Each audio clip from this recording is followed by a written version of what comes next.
Bismillahirrahmanirrahim. Assalamualaikum warahmatullahi wabarakatuh. Perkenalkan, saya Dini Apriani dari program studi ekonomi syariah kelas A, nomor induk mahasiswa 1903063. Di sini saya akan menjelaskan mengenai sumber-sumber dana bank.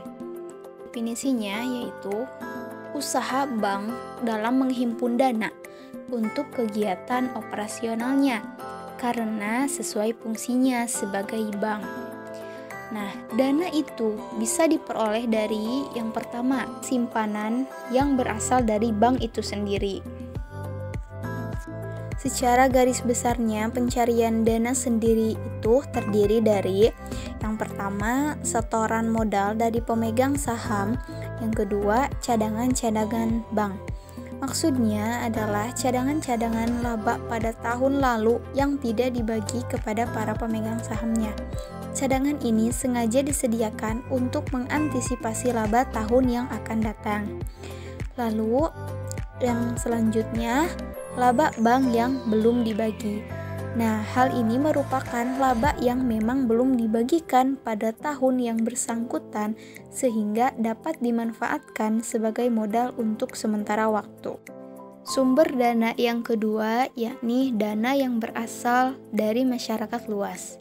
Sumber dana ini merupakan sumber dana terpenting bagi kegiatan operasi bank dan merupakan ukuran keberhasilan bank jika mampu membiayai operasinya dari sumber dana ini. Adapun sumber dana dari masyarakat luas ini dapat dilakukan dalam bentuk yang pertama ada yang namanya simpanan giro, yang kedua ada namanya simpanan tabungan, dan simpanan deposito atau disebut juga dengan dana pihak ketiga. Menurut Undang-Undang Perbankan Nomor 10 Tahun 1998 tanggal 10 November 1998 menjelaskan bahwa yang dimaksud dengan giro adalah simpanan yang penarikannya dapat dilakukan setiap saat dengan menggunakan cek, bilet giro, sarana perintah pembayaran lainnya, atau dengan cara pemindah bukuan.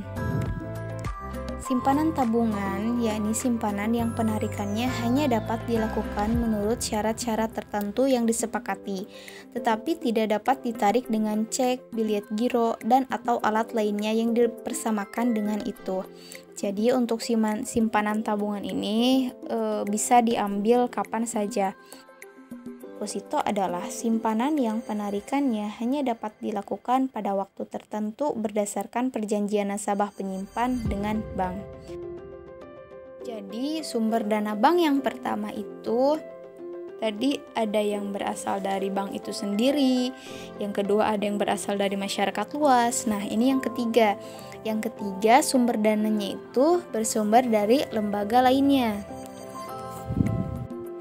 Perolehan dana dari sumber ini antara lain dapat diperoleh dari yang pertama, kredit likuiditas dari Bank Indonesia merupakan kredit yang diberikan Bank Indonesia kepada bank-bank yang mengalami kesulitan likuiditasnya.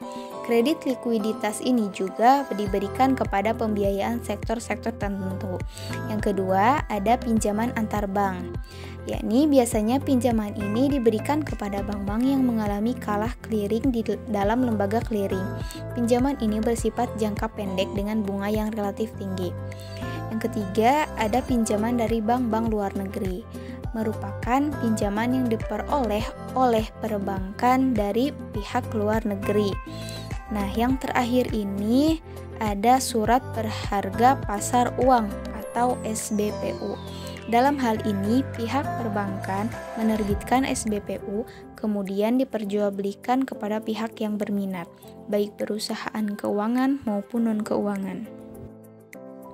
Sekian penjelasan yang dapat saya sampaikan, kurang lebihnya mohon maaf. Wassalamualaikum warahmatullahi wabarakatuh.